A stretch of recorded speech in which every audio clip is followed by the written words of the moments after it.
posisinya jauh, aduh sengaja di situ liwatnya mana gitu. Ya, dia.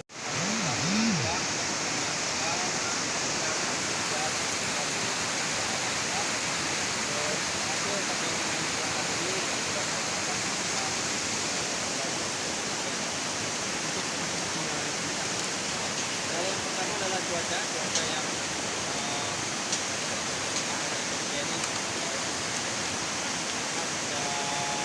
jadi ya.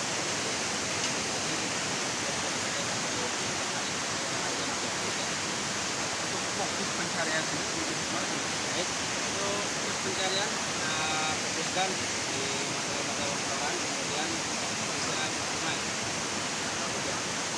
Nah, jika tidak ditemukan kita akan bisa sesuai dengan prosedur pencarian bawaan adalah maksimal 1 hari.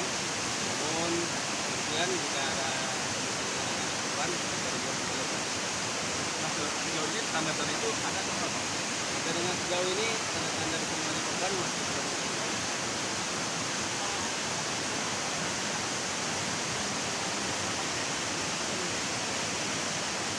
Dan kan sinyal pasti ada ya.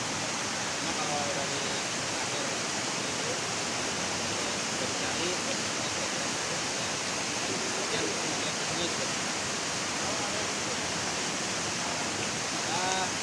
Di hari pertama sudah kita susun 2 kilometer, kemudian lanjut ini dan kita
Pak,